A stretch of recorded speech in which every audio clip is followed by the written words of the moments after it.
Você sabe o que é um exorcismo? Exorcismo? É para eu responder o que é um exorcismo? Exorcismo? Eu sei que é um exorcismo. Olha, pra explicar, eu não sei. Na verdade, eu não sei. Tecnicamente, não. A gente só sabe o que tem pelas informações, é isso. Mas, tecnicamente, o procedimento, como é que se faz, por que se faz, não. Um ato espiritual ali de tirar o demônio dentro da pessoa. Retirar o demônio de uma pessoa. Libertar alguém que está sofrendo ali por impulsos que não são dela, feitos da ação do demônio. Quando a gente pensa em exorcismo, quase sempre vem à cabeça aquilo que o cinema mostra desde 1973 com O Exorcista. Cabeça girando, vômito verde, gente levitando. Essas imagens grudaram no imaginário coletivo e até hoje é a partir delas que muita gente imagina como é um exorcismo de verdade.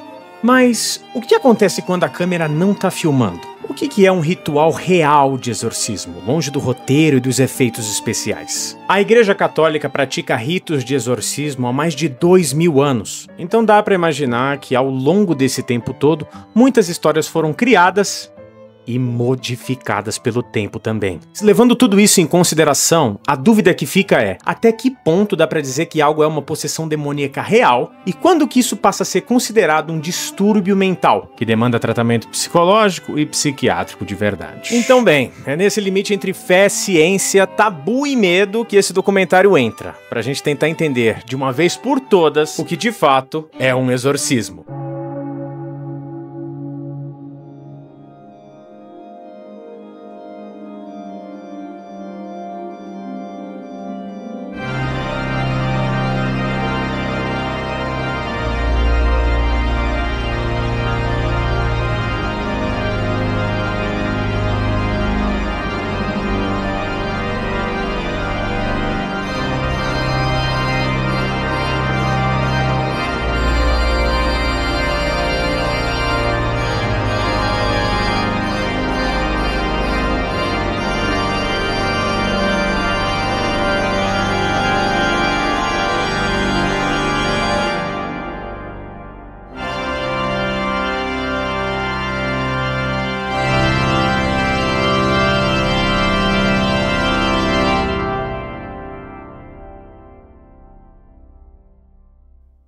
Bem, eu sei que tá todo mundo ansioso para entender o que é um exorcismo de fato, mas antes a gente tem que voltar para entender o que é o conceito de espírito e demônio. Então, vamos lá, rebobina a fita. O que é um espírito? Nós somos, depois da morte, o resultado do que a gente vibrou aqui. Esse resultado é energia mesmo, que nós vamos vibrar aqui. Que tipo de energia a gente vibra em vida, que a gente vai vibrar depois. Então, quem vibrou mais ou menos, não sacaneou muito, segue. Não tem índole, Bá. A gente vai para os nossos iguais, que a gente vai vibrar depois da morte com as pessoas legais ou médios, ruins. Aí que foi se formando essas dimensões. O muito negativo, o mais ou menos em aberto, que é o que não teve a leveza de subir porque ficou preocupado com um parente ou ficou com uma coisa mal resolvida aqui. E aí nós vamos para essa primeira vibração que é o do coletivo, onde está todo mundo. Quem vibrou bem, as crianças, essa turma toda isso vai direto, segue direto para o céu. E agora, o que é um demônio? Para o cristianismo, cremos que há um Deus trino, Pai, Filho e Espírito Santo. Então, as tradições católicas e protestantes são absolutamente iguais nesse aspecto. E também há o mal, caracterizado por Satanás, que, segundo o texto bíblico e reforçado também pela tradição, era um anjo que se rebelou contra Deus e aí foi precipitado e se tornou esse opositor de Deus, e juntamente com ele que ele conseguiu assediar outros anjos, e esses outros anjos também foram precipitados e são os demônios. Então são espíritos, anjos caídos, que procuram fazer o mal e tudo aquilo que se opõe a Deus. Então, ao longo da história da Bíblia, existem vários relatos de pessoas que tiveram essas experiências com os demônios, né? Possessões, algumas manifestações sobrenaturais e tal. Então, tem relatos bíblicos e extra-bíblicos sobre esses episódios. Esta pergunta Y la pregunta que te voy a hacer, la contrapregunta que te voy a hacer yo es, ¿qué visión crees que le dé? La de los dibujos eses y todo eso, el que está detrás tuya ahí, el rojo con cuernos y todo eso. ¿Baphomet? Vale, sí. Bueno, Baphomet no era un demonio, era un dios antiguo. Sí fue demonizado por la Iglesia Católica. Por eso te digo, decime qué visión querés que le dé. Si querés que le dé la visión de la Iglesia Católica, te puedo decir, son seres malignos, ángeles caídos, endemoniados, ¿no? Todos esos seres que están solo para robar el alma del ser humano y apropiarse de ellos. Si me pedís otra visión, te puedo dar una visión mucho más antigua, como de la Mesopotamia y demás, que son dioses que están en la tierra, como cualquier otro, que tienen sus caprichos, que tienen sus necesidades, que en su presencia cosas ocurren y en su ausencia cosas desaparecen. Y de repente entre ellos termina habiendo peleas de egos y de cosas, pero que no dejan de ser dioses. Por eso te digo siempre, ¿qué visión crees que le dé a esa respuesta de qué es un demonio? Pero a grandes rasgos, para el que no cree, a grandes rasgos para el que es quizás más conservador y demás, te voy a dar una definición.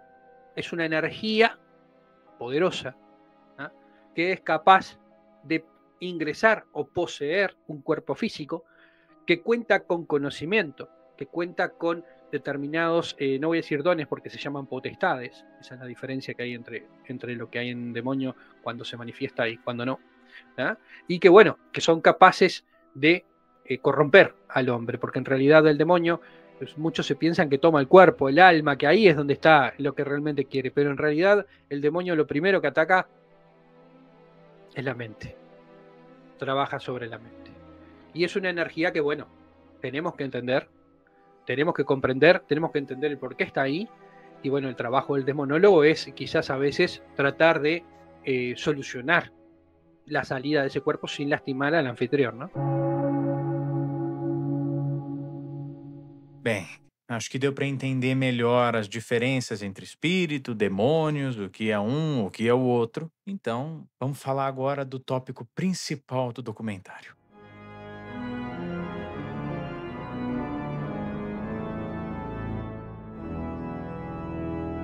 O que é um exorcismo?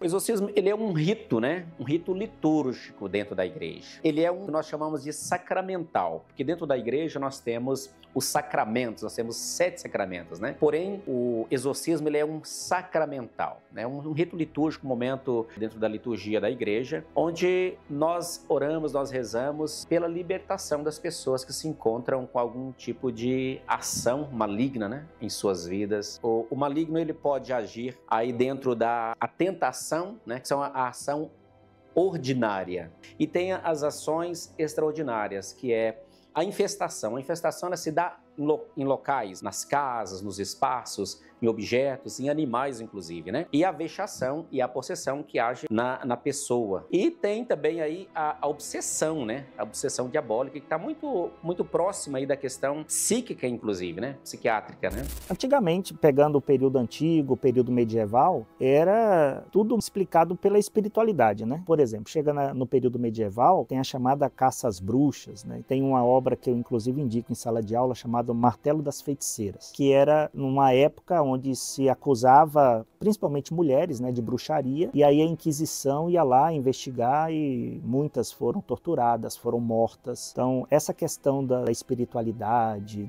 dessas manifestações, dessas coisas inexplicáveis, então sempre a explicação era demônio, era coisas do mal. Com o passar dos anos, o avanço da ciência, outros tipos de explicações, né, então consegue entender que nem tudo são questões espirituais. Há outros fenômenos, outras questões que podem explicar, não apenas reduzir a espiritual. A psicologia, ela vai olhar para essas experiências conhecidas como experiências espirituais, transcendentais, como sendo experiências propriamente ditas, assim. Então, diferente de outros olhares, a gente não está muito interessado em definir ou saber se essas experiências são verdadeiras ou não do ponto de vista ontológico. Se aquilo é resultado de um espírito propriamente dito, ou se aquilo é uma experiência humana que a gente ainda não conseguiu compreender bem, a psicologia não está muito preocupada com essa questão. A gente está preocupado mais com a experiência da pessoa propriamente dita, né? Qual é o efeito dessas experiências na vida, especialmente na saúde mental das pessoas que procuram o nosso trabalho. Na psicologia, são experiências que aparecem bastante, mas aparecem pouco ao mesmo tempo, assim. Bastante porque a maioria das pessoas, assim, experimenta em algum momento alguma experiência espiritual que marca a vida, mas não tanto no sentido de que também muitas pessoas acreditam que o psicólogo não é o lugar onde a gente deva falar sobre esses assuntos. A gente ouve falar tanto quanto ouve falar na vida cotidiana, assim. O nosso olhar talvez que mude um pouco.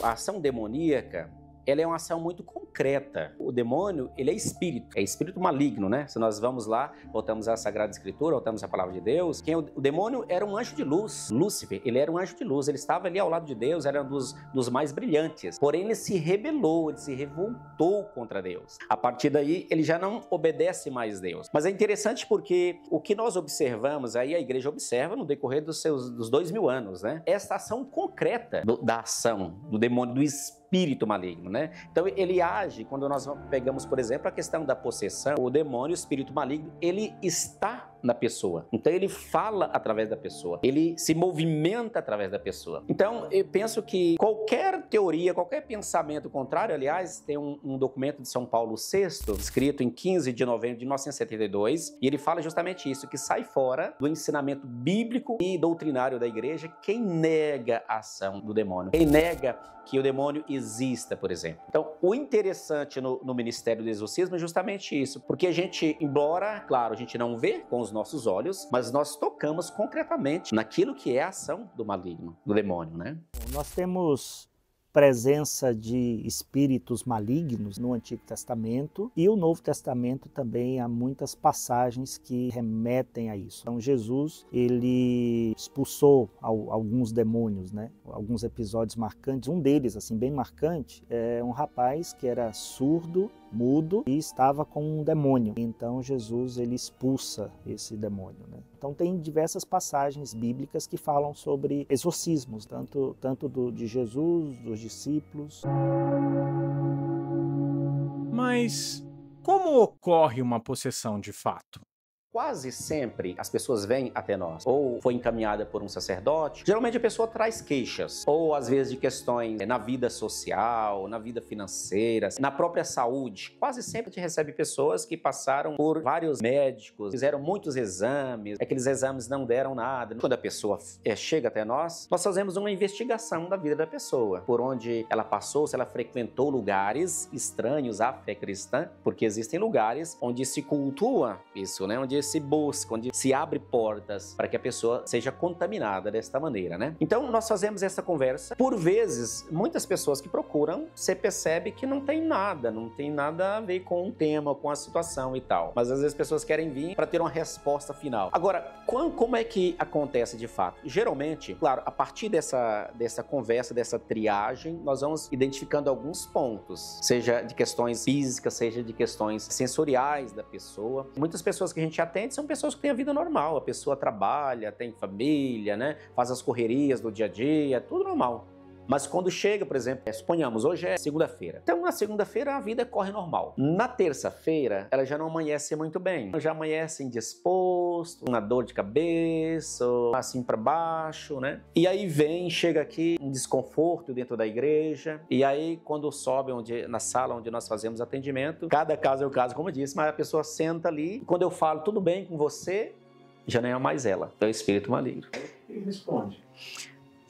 Ou ele não responde, ou ele xinga, ou ele ofende você. A resposta do demônio é sempre uma resposta na contramão, é uma resposta ruim, ofensiva. Ou ele não responde nada, ele fica mudo. Bueno, tenemos que entender que hay varios escalones, pero la posesión demoníaca es el último de los escalones, ¿no? Es cuando ya ese demonio ingresó a la persona, ya forma parte ya formó una simbiosis entre su cuerpo físico, su cuerpo espiritual, su alma y ese ser diabólico que está dentro de la persona. Eso es la posesión. No pasa de un día para el otro. Hay ciertas características que los demonólogos tomamos en consideración cuando vamos a tratar un caso. Creo yo que una de las principales siempre es el tema de la creencia religiosa de la persona, porque generalmente sienten rechazo hacia los símbolos de su fe. Quando a gente entende que existem alguns sinais, então nós sempre vamos proceder na oração. Então eu começo, por exemplo, com uma oração breve e entro na intercessão dos santos. Nós temos vários santos, o nome dos santos. Então falamos o nome dos santos e a pessoa vai respondendo: rogai por nós. São José, rogai por nós. São Pedro, rogai por nós. Muitas vezes acontece que em determinados santos a pessoa não consegue responder.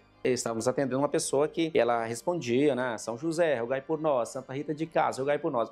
Quando falávamos Nossa Senhora de Fátima, ela mudecia. Quando falávamos São Padre Pio, ela não respondia nada. Respondia qualquer outro santo. Mas quando era Nossa Senhora de Fátima, ou São Padre Pio, a Virgem Maria, São Bento, e alguns santos específicos, né? Todos os santos, mas alguns específicos, né? Então a pessoa não consegue responder. Então nós vamos identificando que ali tem alguma questão. Pode até ser uma questão psicológica, pode. Mas aí nós vamos procedendo na oração. Quando há uma ação maligna, uma ação concreta, ele vai começar a ter sinais. Muitas vezes a pessoa começa a tremer, a ter espasmos, porque como eu disse antes, o maligno, ele não vai se revelar com facilidade. Ele está ali oprimindo, ele está ali trabalhando, destruindo a vida de uma pessoa, então ele quer se ocultar, esconder o máximo. Mas a oração, ela vai batendo paulatinamente, ela vai quebrando a força, até que aí aquele mal, aquele espírito maligno, aquele demônio, ele é obrigado a se manifestar. Pela força da oração, pela força da intercessão da igreja, porque o sacerdote, mesmo que ele, embora nós nunca atendemos sozinhos, mas mesmo que o sacerdote estivesse ali sozinho, a igreja estaria presente, né? Isso rege o rito, né? E a nossa fé. A igreja sempre se faz presente nesse momento. A partir do momento que há, de fato, uma manifestação que a gente constata isso, então aí nós vamos procedendo realmente o rito solene, que pode ser repetido várias vezes. Mas nesse tempo, há um combate, onde precisa ter as pessoas segurando, porque quase sempre a pessoa vai para uma violência, já não mais ela, mas aquilo que está nela, vai reagir violentamente, chutando, cuspindo, tentando morder. Isso é fato, né? Aquilo que a gente vê em filmes, é claro, ali há exageros, mas alguns, eu falando da minha experiência, ser cuspido não é a pessoa, mas o demônio está ali. Cuspir em você, tentar morder você, tentar machucar você. Quando nós damos, por exemplo, a água inclusive é o sacramental, a água benta, é muito importante nesse processo. Então a gente já oferece água num copo de plástico. Imagina uma pessoa possessa, ela receber um copo de vidro e ela atirar aquele copo. No que nós vemos de fato no cinema, existem realmente muitos exageros, mas algumas coisas são fato, né? A questão da força física, das ofensas, isso é fato. Quase sempre também nas sessões acontece a ânsia de vômito, e tanto que ali sempre deixa ali ao lado um balde, porque às vezes a pessoa precisa vomitar, tem aquela necessidade de jogar aquilo que às vezes está dentro dela, né? De malefícios. Das línguas também? Das línguas, quase sempre uma pessoa, quando ela está possessa, você faz uma oração, por exemplo, em latim, ela vai entender. Eso creo yo que es uno de los factores fundamentales. Pero después hay otras aristas de este tema que pueden ser confundidas con enfermedades mentales, ¿no? Como el saxonismo, la glosofagia, el hecho de quedar de repente ido, ¿no? Quedar colgado, quedar en pausa, ¿verdad? Puede también ser malinterpretado y de repente está pasando por un ataque epiléptico. Hay muchas cosas que pueden llegar a ser confundidas. Por eso es que yo siempre trato de que cuando trato algo espiritual, lo trato desde la espiritualidad. O sea, trato de buscar la pista que me lleve a entender que hay una energía negativa, una energía demoníaca involucrada con esa persona, ¿tá? Eso es fundamental. Después, ¿tiene este otro tipo de señales? Bueno, eso hay que evaluarlo. Hay que ver si la persona está en un tratamiento médico, si está en un tratamiento psicológico, si está atendiéndose por un médico, por un psiquiatra, por un psicólogo, ¿tá? Esas cosas son fundamentales. Mas como alguém pode diferenciar uma possessão demoníaca de um distúrbio mental? Eu diria que na psicologia não interessa. Não interessa se essa experiência ela é propriamente espiritual ou não. O que interessa pra gente é o que essa experiência causa na vida da pessoa que a gente está atendendo. Muitas vezes a ação do mal na vida de alguém está muito próximo de algumas questões psicológicas, de algumas questões psiquiátricas. Tanto que às vezes as pessoas vêm, depois de fazer um apanhado ali, a gente percebe que não tem uma questão espiritual, é uma questão psicológica, é um transtorno psicológico. E existe, inclusive, as duas coisas. Tem pessoas que trazem tanto a questão psicológica, psiquiátrica, como a questão espiritual. E esses casos são, inclusive, os mais difíceis de diagnosticar. esse tema, né, demônio, forças ocultas e tal, então isso sempre mexeu com o imaginário do povo, né? Tem aquelas manifestações que você olha e fala assim, foge a uma explicação racional, sabe? Uma coisa assim extremamente absurda e atípica. Mas também existem muitas outras coisas que não é tão somente questões espirituais, né? Então sabemos que o ser humano ele tem a sua imaginação, tem também as suas neuras, as suas crises, enfim. Então tem muita coisa envolvida e como uma pessoa da área da teologia, reconhecemos que há questões espirituais e também há outras questões que são mais psíquicas, mais emocionais, e outras questões aí envolvidas. A tendência de muitas pessoas é partir por um ponto de vista mais generalista, assim, né? Toda vez que a pessoa falar de algo que tem um conteúdo espiritual, significa que ela está com um delírio, com uma alucinação, alguma coisa do tipo. Ou num outro polo extremo também, assim, não existe transtorno mental, não precisa tomar remédio, não precisa fazer terapia,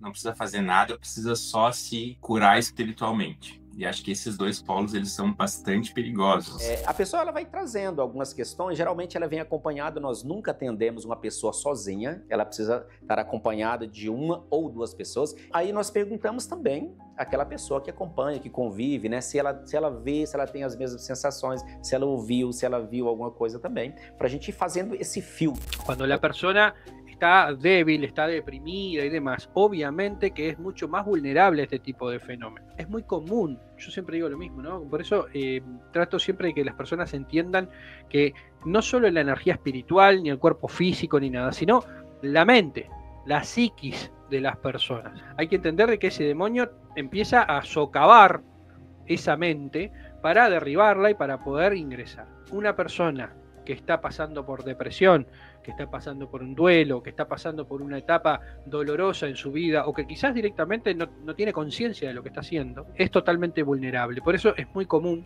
y perdón si lo digo así medio libre de cuerpo, como decimos acá en Uruguay, pero es muy común a veces encontrar posesos en hospitales psiquiátricos. Os transtornos mentais, eles apresentam sintomas que quase sempre o conteúdo do sintoma é algo da nossa cultura, né? A pessoa, ela não inventa as coisas do absoluto zero, né? A mente vai integrando coisas que são da nossa cultura. E como, especialmente aqui no nosso país, a religião é uma coisa muito presente, é muito comum que as pessoas tenham sintomas de algum transtorno mental com conteúdo religioso. E isso vai exigir do profissional que tiver cuidando do caso, a capacidade de fazer um bom diagnóstico diferencial, né? Conseguir entender que aquilo que está sendo apresentado pela pessoa provavelmente tem mais a ver com um transtorno mental que precisa de um tratamento mais específico ou se é algo da vivência dela, uma experiência pessoal dela, né? A gente tem alguns critérios, alguns métodos para conseguir fazer essa diferenciação. Então é possível, sim, que os sintomas dos transtornos tragam questões religiosas, assim, mas eu acho que é importante também frisar que não é porque a pessoa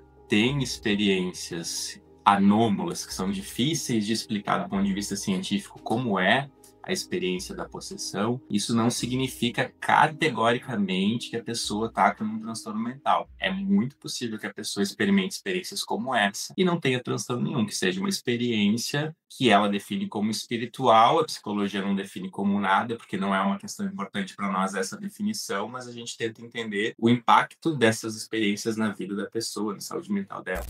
Los médicos, desde su infinito conocimiento, lo que hacen es aportar hasta dónde llega la ciencia, ¿no? Hacen test a la persona, le dan medicación, la dopan, la duermen, ven la reacción, van cambiando la medicación, etcétera. Ven si se torna agresivo, si no, los cambios, si posiblemente cumple con los patrones de lo que es una esquizofrenia, border, y toman las medidas referente a eso. Uma pessoa que tem uma questão que é uma questão psicológica, psíquica, ela não vai reagir, por exemplo, aos sacramentais. A água benta, a invocação da Santíssima Virgem Maria, a própria oração do exorcismo, ela não vai reagir. E uma característica é, a questão psíquica, ela já é uma constante. A pessoa que tem um problema psiquiátrico, ela não tem só naquele momento, daqueles 5 minutos, não, ela traz aquilo. A pessoa que tem um transtorno, agora a questão, na perspectiva do espiritual, ele se manifesta ali naquele momento. Quando passa esse transe, ele volta àquilo que é o normal. Entonces, muchas veces personas que están afectadas por problemas espirituales terminan siendo diagnosticados por problemas médicos. Que hay que entender una cosa.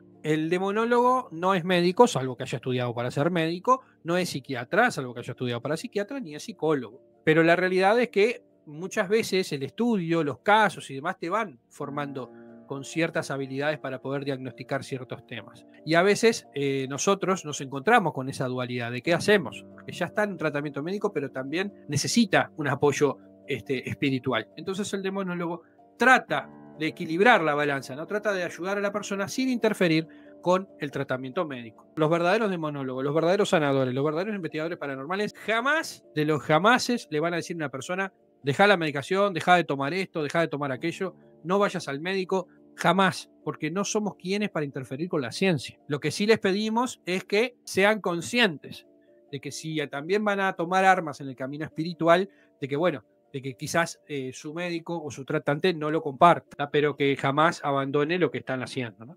O comportamento humano, ele é bastante complexo, assim. Então não tem uma regra de base, assim, olha, a pessoa que passou por experiências como essa vai melhorar, vai piorar necessariamente. Vai depender de muitas questões, assim. E eu diria que principalmente depende do significado que a pessoa consegue dar para essa experiência. Então, tanto pode atrapalhar, e pode atrapalhar bastante, como pode ajudar e ajudar bastante também. Vai depender muito de como a pessoa se relaciona com aquela experiência, como que ela consegue acomodar essa experiência no restante da vida dela, o quanto ela consegue elaborar essa experiência. Então, são muitos fatores. Pode fazer bem, pode fazer mal, pode ser neutro, não trazer muita diferença na vida, assim, é bastante diverso. Se tem que tomar muito cuidado. Uma igreja, ela sempre estuda. Chega a pessoa, nós vamos estudar aquele caso. Se faz sentido, muitas pessoas chegam até o padre exorcista e é dispensado, porque não se vê nada ali. Nesse âmbito, tem uma questão psicológica, emocional, mas a Igreja Católica se posiciona assim justamente por um critério de seriedade, porque nós não podemos brincar com esse tema, com esta situação, embora ela seja real. Hoje, os padres, sacerdotes, exorcistas são poucos, mas inclusive aumentou-se um pouco, né? Tem tido, desde o Papa Bento XVI, tem surgido mais, né? Nós temos a Associação Internacional dos Exorcistas, foi fundado pelo saudoso padre Gabriel Amorth, né? Hoje caminha, né, essa associação. Existem formações, existem cursos, existem momentos de encontros, né, para trocar experiências. Então a Igreja Católica, ela zela muito por isso, justamente para não cair nos extremos. Tudo é ação demoníaca, ou o demônio não existe. O problema aqui são os extremos. O que nós temos que fazer? Trazer a coisa para o equilíbrio. E aí esse equilíbrio advém do quê? Do discernimento, de uma postura certa, ética, moral. A gente tem dados aí dos últimos levantamentos que foram feitos da população brasileira. Mais de 90% da população tem alguma religião. E para muitas dessas pessoas, a religião é algo central da formação da subjetividade, né? De quem ela é, da personalidade. Então, é muito comum essas questões aparecerem no consultório, porque as pessoas se encontram conosco para falar sobre sua própria vida. E se essa é uma dimensão central, é natural que ela também apareça. Mas tem muitas questões ligadas a isso, assim, porque eu acho que vai depender também bastante da capacidade que o profissional tem de abrir espaço para que essas experiências apareçam. Na psicologia, a gente tem uma formação que, infelizmente, não nos prepara para lidar com essas dimensões, especialmente aqui no Brasil. Então, é muito comum que os profissionais, ao não se sentirem seguros para lidar com essas questões, também não abram muito espaço, assim, né? Não fazendo perguntas, ou quando a pessoa traz alguma questão sobre esse assunto, ignorando um pouco, não dando muito espaço assim, para elas aparecerem. Então, também depende assim, da segurança e da capacidade que o profissional vai ter de acolher esses relatos, essas experiências, né? Se a gente for parar para pensar, o objeto de trabalho, entre aspas, tanto da ciência quanto da religião, são as pessoas, principalmente da ciência que trata da condição humana, assim, as ciências da saúde, né? O nosso objetivo é tornar a vida das pessoas melhores. E, de certo modo, esse também é o objetivo das religiões, né? Tornar a vida das pessoas melhores. Só que a gente tem métodos e crenças diferentes de como fazer isso. Na medida que a gente consegue estabelecer algum tipo de diálogo para que essas crenças se conectem de alguma forma, dialoguem, se interseccionem de algum modo, em geral as pessoas ganham mais. Quando a gente entra num modo de disputa, assim, para se tornar o dono da verdade definitiva e absoluta, geralmente as pessoas perdem mais. Se a gente for pensar, essa rigidez, que tanto pode ser religiosa quanto pode ser científica, é a base do fundamentalismo, né? Que são as ideias enrijecidas sobre o mundo, assim, como se tivesse um único jeito de responder a todas as perguntas que existem na vida, um jeito certo, e todos os outros devessem ser ignorados, né? Então acho que sim, as pessoas perdem muito, nós perdemos muito. Você acha que essas duas linhas, ciência e religião, elas devem ou podem andar juntas? O que você acha? Qual é a sua opinião sobre isso? Sem dúvida alguma. Precisa, deve e caminha juntos. Eu mesmo sou da área da psicologia. E é interessante porque em alguns casos, ou em muitos casos, inclusive, eu faço encaminhamentos. Aliás, não somente num atendimento do exorcismo, mas numa confissão. Às vezes as pessoas trazem alguma questão da confissão que você entende que ela precisa de um acompanhamento maior. Então, a gente encaminha com tranquilidade para o psicólogo, profissional da psicologia. Então, a questão do exorcismo, inclusive o livro do Padre Gabriel, né? Exorcistas e Psiquiatras, né? É muito interessante esse título, esse livro, porque é um trabalho conjunto. Então, na minha experiência, eu já fiz encaminhamentos, né? Há pessoas que, no atendimento do exorcismo, a gente encaminhar também para um processo psicológico. Já solicitei ajuda, né? Discernimento, diagnóstico de psiquiatras, que fazem um outro olhar, justamente para a gente... Qual que é o objetivo nosso? Acertar no diagnóstico, né? E se a pessoa tem a questão psíquica, né, que é psiquiátrica ou psicológica, ela vai fazer o cuidado ali, e se tem a questão espiritual, nós vamos cuidar do lado de cá também. Então, a pessoa num todo, né? Na verdade, não dá para separar, né? Não dá para separar a nossa composição, né? O ser humano, que tem a sua questão biológica, né, física, espiritual, né, emocional, psíquica, social. Então não dá para separar. Quando a gente não cuida de uma dessas partes, alguma coisa vai ficar desequilibrado nessa balança. Então a igreja caminha assim, alinhado, sobretudo nesse discernimento, mas no geral. É interessante observar que existem hoje algumas paróquias, ou muitas paróquias, que além do trabalho normal pastoral, tem ali um profissional de psicologia que atende durante a semana, né, as pessoas ali da comunidade. Isso é muito interessante. Então, a psicologia ela vem para somar. Psicologia séria, né, para ajudar a pessoa a se construir e passar ali pelas realidades, dificuldades da vida, né.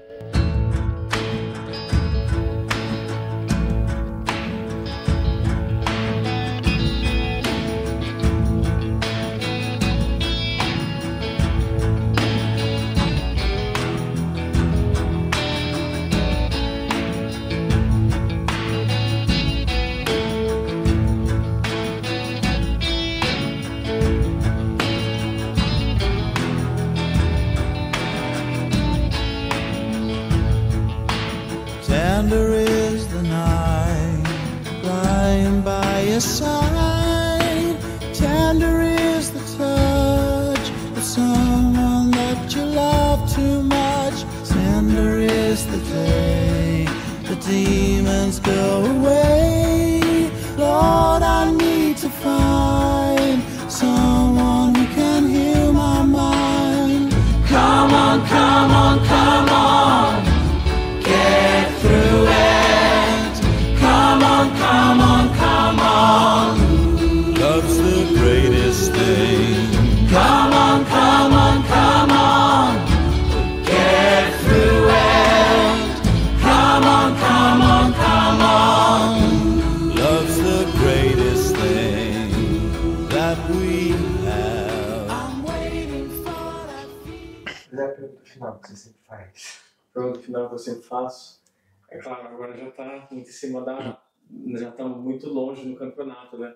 Mas você acha que a gente, né, nosso grupo, por estar pesquisando esse tema, né, que é tão polêmico, a gente teve tanta dificuldade com... Você acha que a gente está cutucando onça com vara curta? Você acha que a gente está mexendo com alguma coisa errada, que tem chance de dar alguma coisa errada? O que você acha?